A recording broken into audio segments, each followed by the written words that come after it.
नमस्कार। आज हम जो भारत के पड़ोसी जलीय देश है इसके बारे में चर्चा करेंगे। तो देखो, यदि भारत का पड़ोसी जलीय देश की बात करें तो सबसे नजदीक पड़ोसी जलीय देश है श्रीलंका। यानी जलीय देश का मतलब है कि समुद्री सीमा से स्पर्श होने वाला जो नजदीकी देश है वो कौन सा है? श्रीलंका। तो देखो, श्रीलंका की बात करें तो श्रीलंका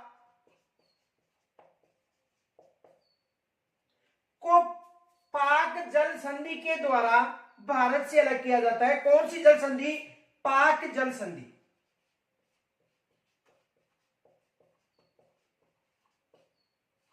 यानी भारत और श्रीलंका के मध्य कौन सी जल संधि है? पाक जल संधि है। एग्जाम में अधिकतर प्रश्न पूछा जाता है। तो भारत और श्रीलंका के मध्य, यानी भारत और श्रीलंका के मध्य कौन सी जल संधि है? पाक जल संधि। देखो, यहां पर हम बात करें तो यहां पर एक द्वीप है, पंबन द्वीप। कौन सा द्वीप है? पंबन द्वीप।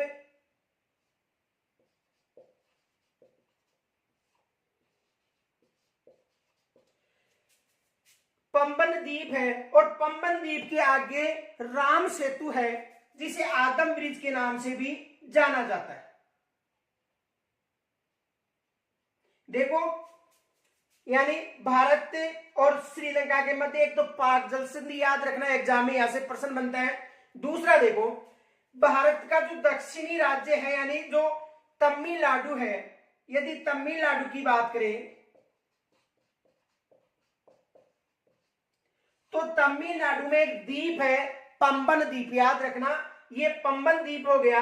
पंबन द्वीप के आगे की बात करें तो राम सेतु, जिसे आदम ब्रिज के नाम से जाना जाता है, ये है राम सेतु।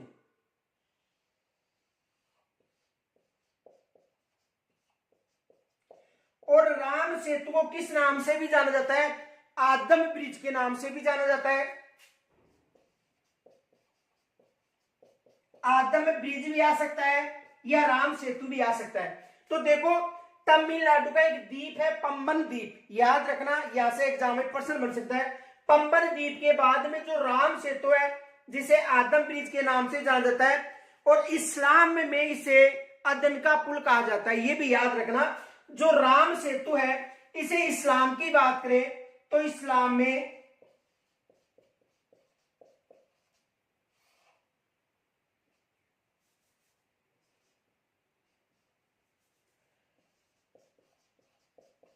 यदि इस्लाम की बात करें तो इस्लामी से अदन का पुल कहा जाता है।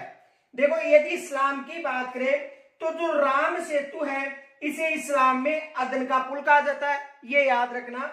और राम सेतु या आदम ब्रिज है, ये तमिलनाडु और श्रीलंका के मध्य, कहां पर है? तमिलनाडु और श्रीलंका के मध्य। अब देखो, यहां पर मन्नार की खाड़ी है, यहां पर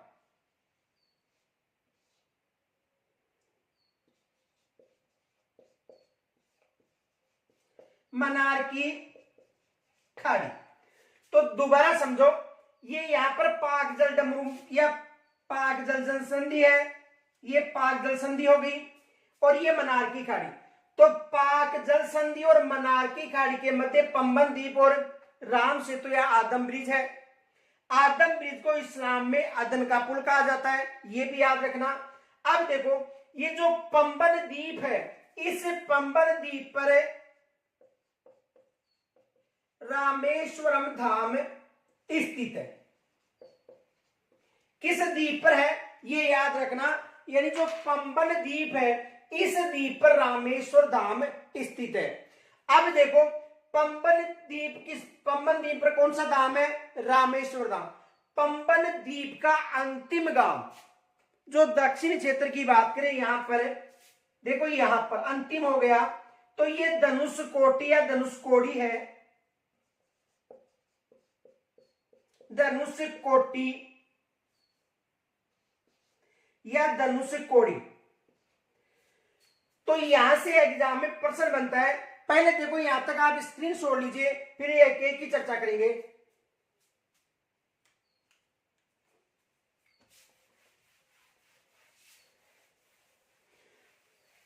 एक प्रश्न आता है, भारत का नजदीक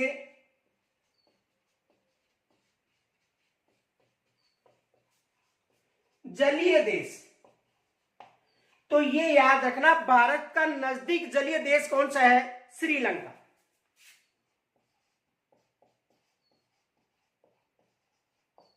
भारत का नजदीक देश कौन सा है, यानी जलीय देश की बात करें, श्रीलंका। देखो अभी श्रीलंका और भारत के मध्य कौन सी जल संधि है, ये भी एग्जाम में प्रश्न बनता है। तो ये भारत हो गया, यानी दक्षिणी भारत, और यहां पर ये श्रीलंका हो गया। तो भारत और श्रीलंका के मध्य ये जो जल संधि है, कौन सी जल संधि है? पाक जल संधि। दूसरा प्रश्न यहां से बनता है, प्रश्न क्या बनता है देखो,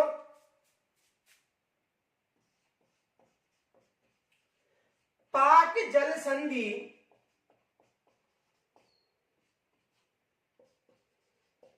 किन देशों के मध्य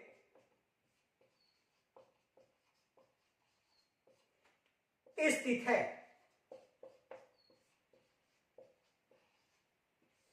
पाक जल संधि किन देशों के मध्य स्थित है? तो ये भारत हो गया, और ये कौन सा देश है? श्रीलंका। तो दूसरा प्रश्न हो गया, देखो पहला प्रश्न भारत का नजदीक जलीय देश श्रीलंका हो गया, और भारत व श्रीलंका के मध्य कौन सी जल संधि है? पाक जल संधि। या प्रश्न बन सकता है, पाक जल संधि किन देशों के मध्य है? भारत और श्रीलंका के मध्य। दूसरा प्रश्न यह बनता है। तीसरा प्रश्न की बात करें तो देखो एक प्रश्न बनता है, भारत का अंतिम गांव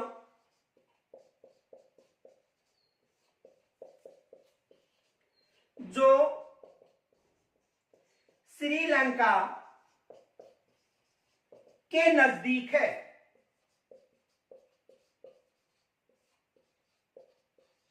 यानी भारत का अंतिम गांव जो श्रीलंका के नजदीक है। देखो यहां पर बात करें तो देखो यहां पर एक द्वीप है, पंबन द्वीप। ये कौन सा द्वीप है? पंबन द्वीप है। और पंबन द्वीप पर यहां पर अंतिम गांव, ये देखो पंबन द्वीप है,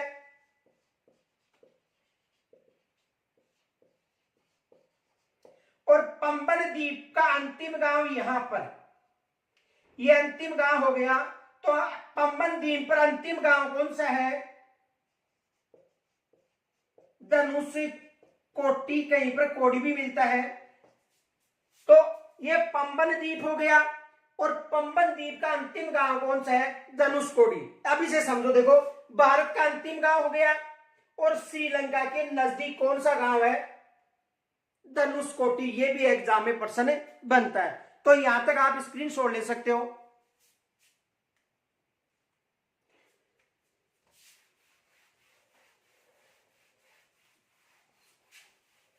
देखो इसे समझो,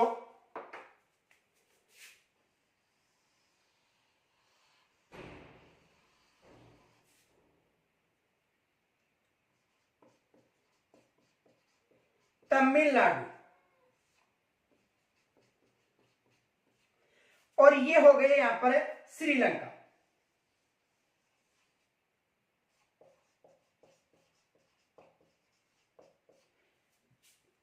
देखो ये द्वीप कौन सा है? ये द्वीप है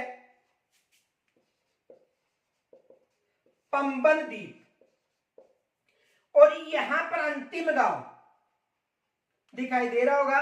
ये जो अंतिम गांव है, ये अंतिम गांव कौन सा हो गया? धनुष कोटी। कहीं पर धनुष कोटी भी मिलता है। तो देखो धनुष कोटी अंतिम गांव हो गया, भारत का अंतिम और श्रीलंका के नजदीक गांव कौन सा है? धनुष कोटी।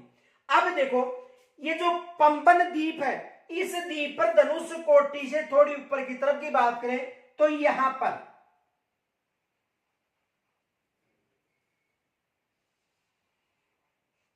रामेश्वर धाम स्थित है।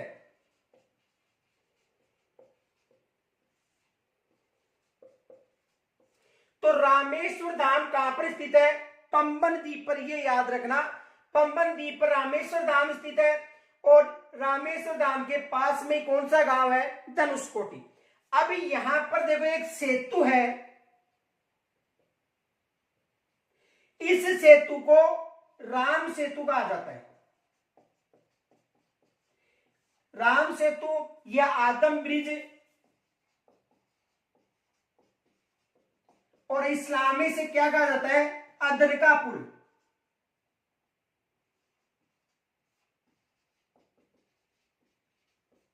इस्लामी से क्या कहा जाता है?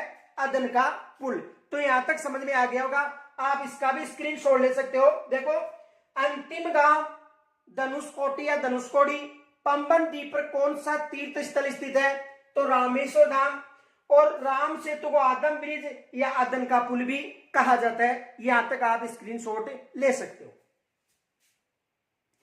अब देखो, इसे समझो।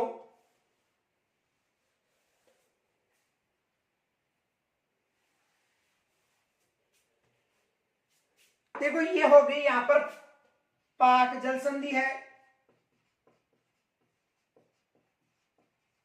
और यहां पर है मन्नार की खाड़ी।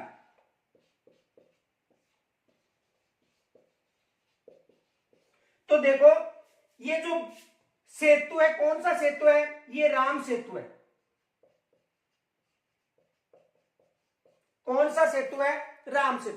तो राम सेतु के उत्तर की तरफ पाक जल संधि है और दक्षिण की तरफ है मन्नार की खाड़ी। ये भी याद रखना। देखो, राम सेतु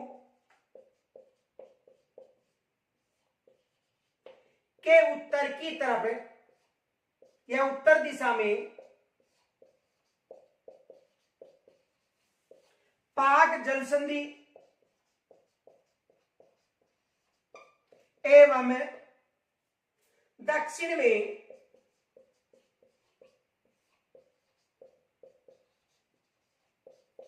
मन्नार की खाड़ी स्थित है। समझ में आ गया होगा। यानी राम सेतु या अदन का पुल भी आ सकता है। वैसे राम सेतु ही आता है, लेकिन प्रश्न बन सकता है कि अदन का जो पुल है या आदम ब्रिज है या राम सेतु है, इसके उत्तर में पाक जल संधि और दक्षिण में क्या है? मन्नार की खाड़ी। या पंबन द्वीप भी पूछा जा सकता है। पंबन द्वीप के उत्तर की तरफ पाक जल संधि और दक्षिण में मन्नार की खाड़ी। तो यहां से ये एग्जाम में प्रश्न बन सकता है। भारत का नजदीक जलीय देश पूछे तो कौन सा बताना है आपको? सबसे नजदीक देश जो जलीय देश है, यह श्रीलंका बताना। यदि यहां तक आपको समझ में आ रहा है तो आप सभी से निवेदन है, किसी के पास शेयर मत कीजिए। ये मैं नहीं बोल रहा हूं किसी के पास भेजो, लेकिन आपसे ये निवेदन है कि आप लाइक जरूर कीजिए। देखो, भेजो मत चाहे, लेकिन लाइक जरूर कीजिए। मुझे पता है कि आप भेजते नहीं हो, लेकिन लाइक तो कर सकते हो ना, क्योंकि इतनी मेहनत कर रहा हूं। आपको यदि समझ में आ रहा है, लाइक जरूर कीजिए। लाइक के साथ साथ आप कमेंट्स भी करना चाहे तो कर सकते हो, लेकिन लाइक जरूर कीजिए। यहां तक स्क्रीनशॉट लीजिए। अब हम जो इसके नजदीक अंडमान निकोबार द्वीप समूह के नजदीक जो देश है इंडोनेशिया, उसकी बात करेंगे। पहले यहां तक स्क्रीनशॉट ले सकते हो।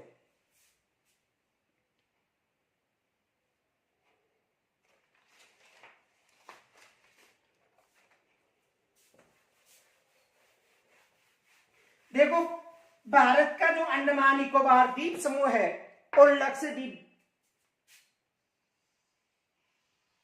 देखो यहां पर अंडमान निकोबार द्वीप समूह है और अंडमान निकोबार द्वीप समूह यानी बंगाल की खाड़ी। ये कौन सी खाड़ी है? बंगाल की खाड़ी।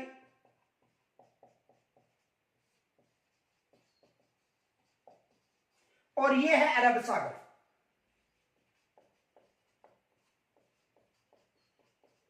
तो देखो, बंगाली खाड़ी में अंडमान निकोबार द्वीप समूह की बात करें तो अंडमान निकोबार द्वीप समूह के नजदीक इंडोनेशिया है। कौन सा देश है? इंडोनेशिया। और इंडोनेशिया का एक द्वीप है जिसका नाम है सुमात्रा, और ये है यहां पर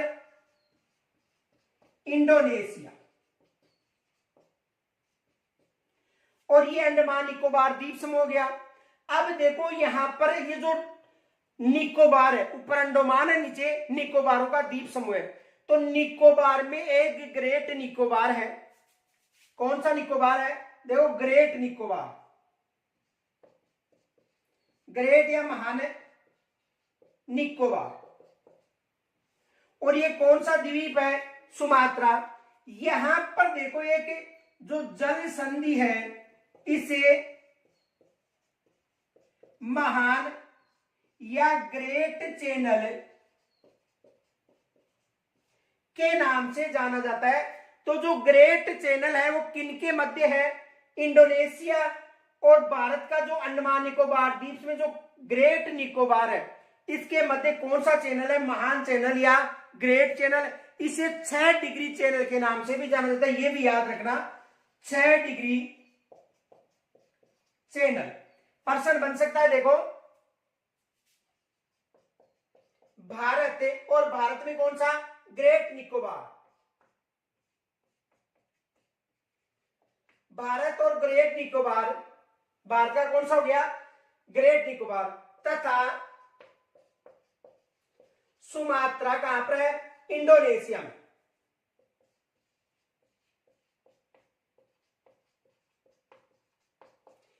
के मध्य, देखो इनके मध्य महान चैनल या ग्रेट या 6 डिग्री चैनल है। एग्जाम में ये प्रश्न बन सकता है। दूसरा प्रश्न बन सकता है कि अंडमान निकोबार के नजदीक कौन सा है? इंडोनेशिया। तो यहां तक आप स्क्रीनशॉट ले सकते हो।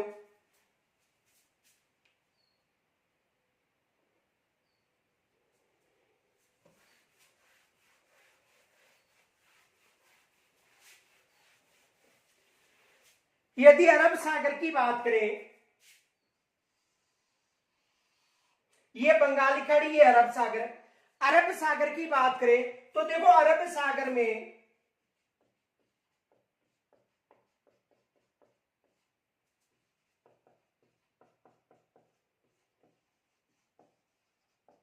यदि अरब सागर की बात करें तो यहां पर लक्षद्वीपों का एक समूह है। ये एक समूह है किसका? लक्षद्वीप।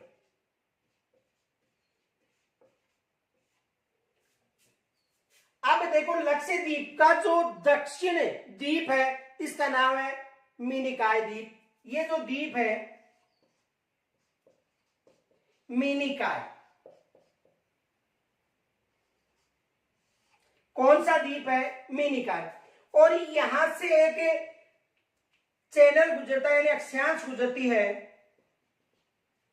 इसे 8 डिग्री चैनल के नाम से जाना जाता है। अब यहां पर एक देश है और इस देश का नाम है मालदीव। ये जो मालदीव है, तो मालदीव और मिनिकॉय के मध्य कौन सा चैनल हो गया? 8 डिग्री चैनल। देखो ये लक्षद्वीपों या लक्षद्वीप है उसका समूह है और इस द्वीप का अंतिम गांव है, जो अंतिम द्वीप है, सॉरी अंतिम द्वीप है मिनिकॉय द्वीप। तो मिनिकॉय और मालदीव है इसके मध्य 8 डिग्री चैनल गुजरता है। समझ में आ गया होगा। तो 8 डिग्री चैनल मालदीव और मिनिकॉय के मध्य। तो यहां तक आप स्क्रीनशॉट ले सकते हो। अब देखो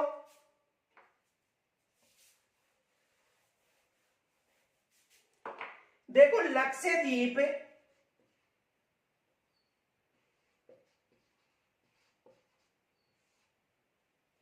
और मिनिकॉय और कौन सा देश? मालदीव।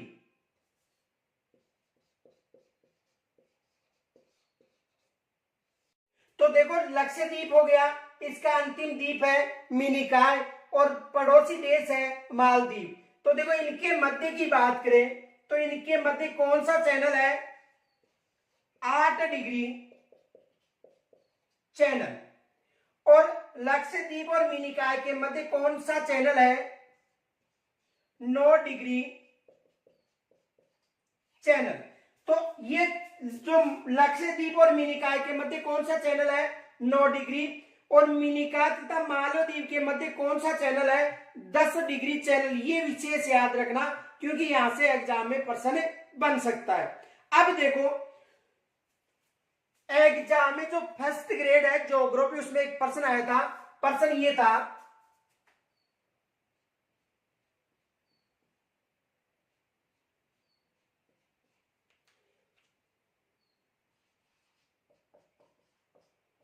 छोटा अंडमान और कार निकोबार, ये याद रखना, छोटा अंडमान और कार निकोबार की बात करें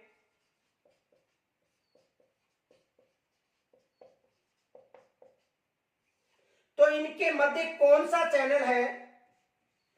10 डिग्री चैनल। ये एग्जाम में पूछा गया था ज्योग्राफी फर्स्ट ग्रेड में। कौन सा प्रश्न आया था कि 10 डिग्री चैनल है छोटा अंडमान या लिटिल अंडमान भी हो सकता है, क्योंकि छोटा का मतलब लिटिल हो गया। तो छोटा अंडमान और कार निकोबार के मध्य कौन सा चैनल है? 10 डिग्री चैनल। ये एग्जाम में पूछा गया था। हो सकता है कि अब यहां से भी प्रश्न बन सकता है। लक्षद्वीप मिनिकॉय के मध्य 9 डिग्री और मिनिकॉय मालदीव के मध्य 8 डिग्री। तो यहां से एग्जाम में प्रश्न बन सकता है। तो समझ में आ गया होगा कि यदि मालदीव और मिनिकॉय की बात करें तो 8 डिग्री चैनल, मिनिकॉय और लक्षद्वीप की 9 डिग्री चैनल, छोटा अंडमान और कार निकोबार की बात करें 10 डिग्री चैनल। ये जो छोटा अंडमान और कार निकोबार, अंडमान निकोबार द्वीप समूह की बात करें यहां पर, यानी बंगाल की खाड़ी की। तो आप यहां तक स्क्रीनशॉट ले सकते हो।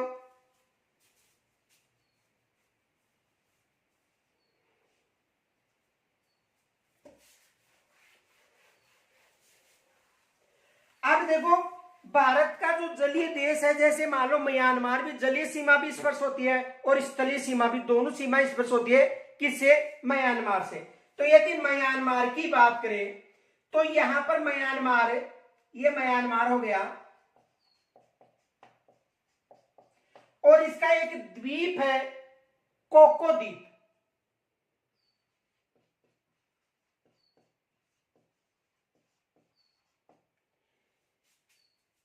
देखो म्यांमार और म्यांमार का ये कौन सा द्वीप? कोको द्वीप। तो कोको द्वीप के पास से एक जल संधि गुजरती है, इसे कोको चैनल है।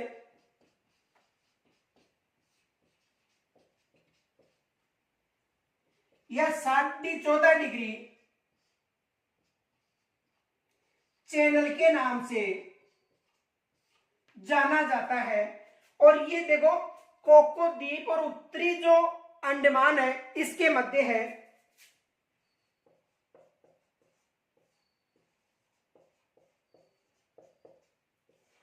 तो कोको द्वीप किसका है? म्यांमार का। कोको द्वीप और उत्तरी अंडमान के मध्य या तो कोको चैनल आ सकता है या 14.5 डिग्री चैनल पूछा जा सकता है, जो म्यांमार और भारत के यानी उत्तरी अंडमान के मध्य है। तो ये भी याद रखना, कोको चैनल किन के मध्य है? कोको द्वीप यानी म्यांमार और उत्तरी अंडमान यानी भारत के मध्य है, जिसे 14.5 डिग्री चैनल के नाम से भी जाना जाता है। तो यहां तक आप स्क्रीनशॉट ले सकते हो।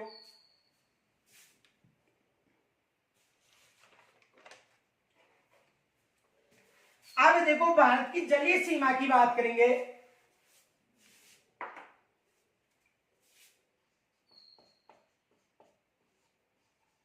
भारत की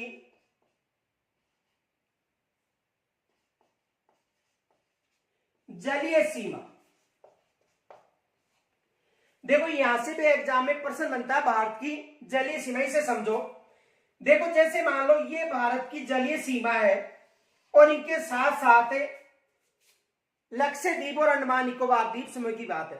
अब यदि इस जलीय सीमा की बात करें तो ये जो जलीय सीमा है इस हिसाब से टेढ़ी मेढ़ी है, यानी पूरी टेढ़ी मेढ़ी। एक उदाहरण के लिए बता रहा हूं मैं आपको। ये मान लो भारत की जो पूर्वी तट की सीमा है और ये पश्चिमी, तो पश्चिमी तट की भी टेढ़ी मेढ़ी है और पूर्वी तट की भी टेढ़ी मेढ़ी है, सीधी रेखा नहीं है। अब देखो यहां पर इस टेढ़ी मेढ़ी रेखा को मिलाने के लिए एक सीधी काल्पनिक रेखा खींची जाती है। इस रेखा को आधार रेखा कहा जाता है। कौन सी रेखा? आधार रेखा। और ये कौन सी रेखा है? तटीय रेखा।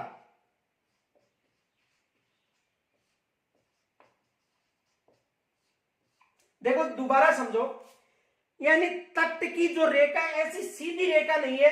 यदि तट की रेखा की बात करें तो तट की रेखा टेढ़ी मेढ़ी रेखा है।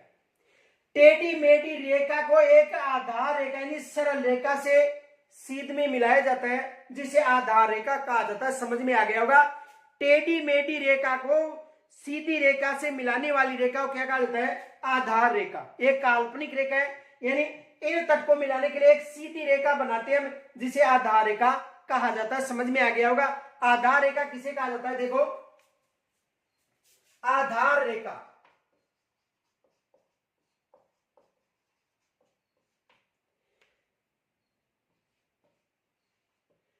टेढ़े मेढ़े तट को मिलाने वाली रेखा कौन सी है? आधार रेखा। समझ में आ गया होगा कि टेढ़े मेढ़े तट को मिलाने वाली एक जो सीधी रेखा उसे क्या कहा जाता है? आधार रेखा। अब इस आधार रेखा के मध्य की बात करें तो यहां पर भी जलीय क्षेत्र है। यह जलीय क्षेत्र होगा, तो इस जलीय क्षेत्र को आंतरिक जल कहा जाता है।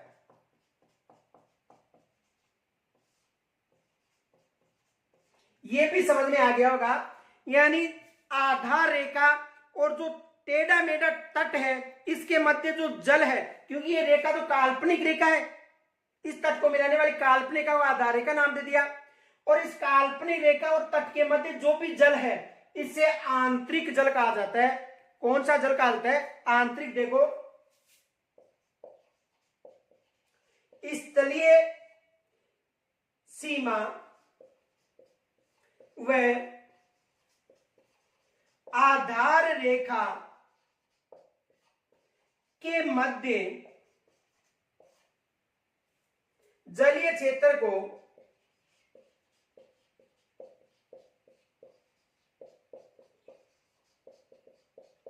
आंतरिक सागर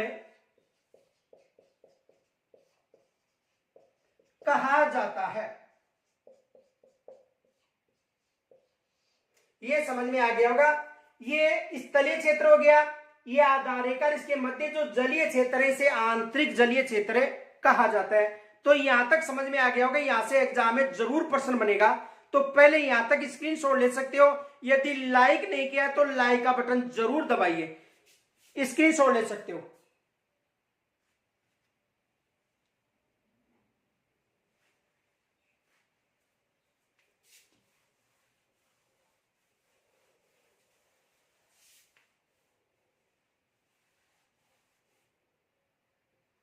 देखो, आधार रेखा से, ये जो आधार रेखा है, इससे 12 मील समुद्री दूरी की बात करें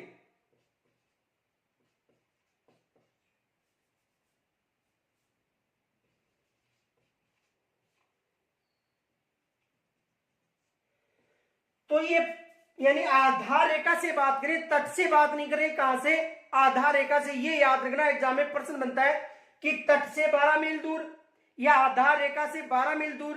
तो आधार रेखा से 12 मील दूर की बात करें तो प्रादेशिक क्षेत्रीय ये माना जाता है, यानी इसे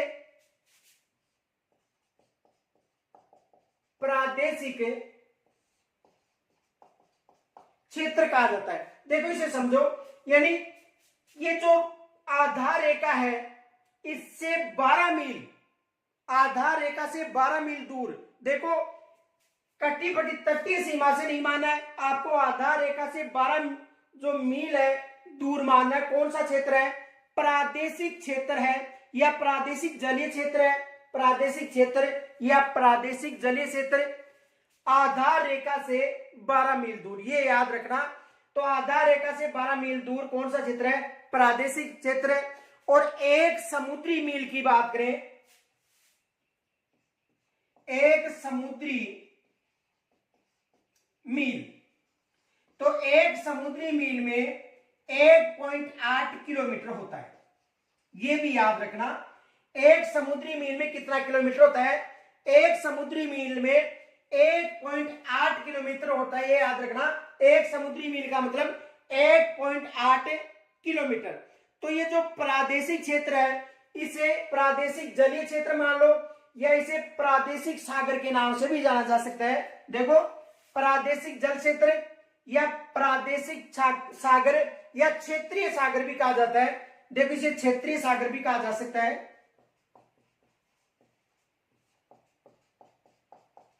या इसे प्रादेशिक जलीय क्षेत्र या प्रादेशिक क्षेत्र भी कहा जाता है। देखो, प्रादेशिक जलीय क्षेत्र है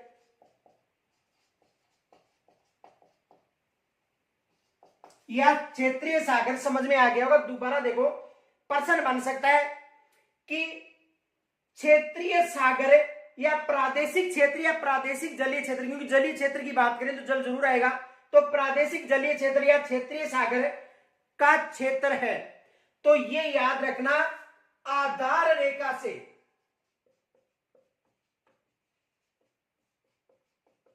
12 समुद्री मील, न कि स्थलीय क्षेत्र। यदि वहां पर ऑप्शन मिले, देखो जैसे प्रश्न हो गया कि क्षेत्रीय सागर या प्रादेशिक जलीय क्षेत्र का अधिकार है, प्रश्न समझ में आ गया। ऑप्शन ध्यान से सुना, तटीय क्षेत्र से 12 मील दूर या आधार रेखा से 12 मील दूर। तो तटीय क्षेत्र नहीं बताना है, आधार रेखा से 12 मील दूर बताना है, ये याद रखना। न कि तट से आधार रेखा से 12 मील दूर प्रादेशिक जलीय क्षेत्र या क्षेत्रीय सागर है। और एक समुद्री मील में कितना है? 1.8 किलोमीटर। तो यहां तक समझ में आ गया होगा, आप स्क्रीनशॉट ले सकते हो।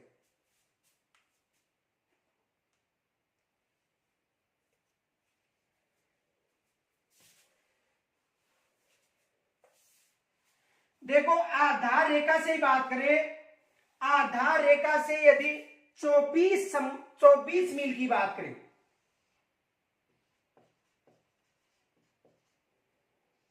आधार रेखा से यदि 24 समुद्री मील की बात करें तो इसे संलग्न क्षेत्र कहा जाता है,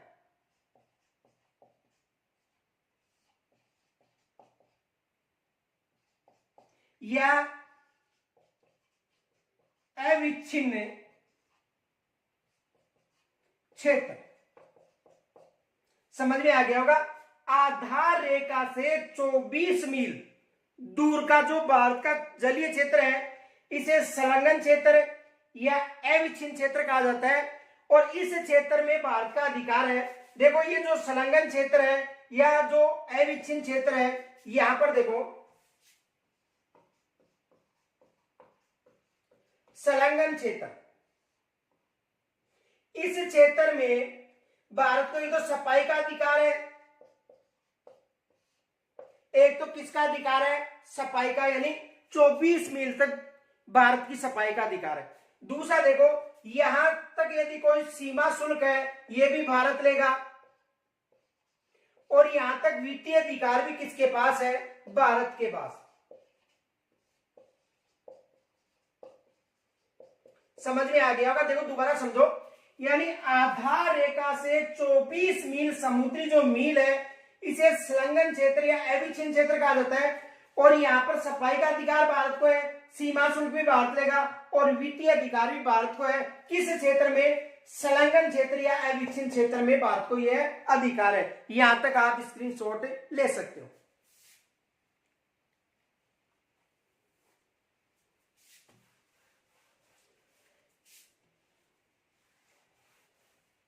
यदि आधार रेखा से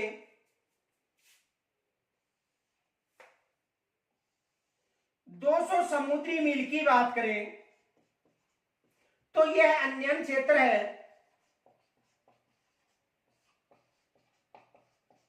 यानी आधार रेखा से 200 समुद्री मील कौन सा क्षेत्र है? अन्यन क्षेत्र है। और यहां पर इस क्षेत्र में, यानी इस क्षेत्र में भारत को वैज्ञानिक अनुसंधान स्थापित करने का अधिकार है और नए द्वीप स्थापित करने का अधिकार है। किस क्षेत्र में? अन्यन क्षेत्र, यानी 200 मील में। एक तो वैज्ञानिक अनुसंधान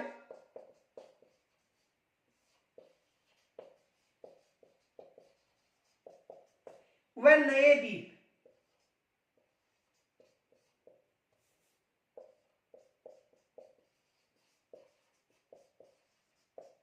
स्थापित करने का अधिकार किस क्षेत्र में, यानी 200 समुद्री मील में, जिसे अन्यन क्षेत्र कहा जाता है, और वैज्ञानिक अनुसंधान और नए द्वीप स्थापित कर सकता है।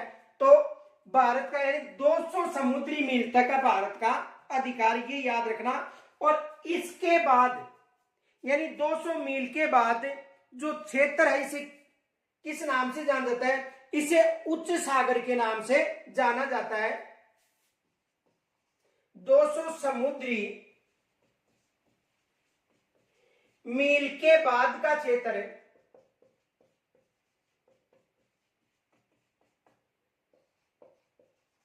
उच्च सागर है।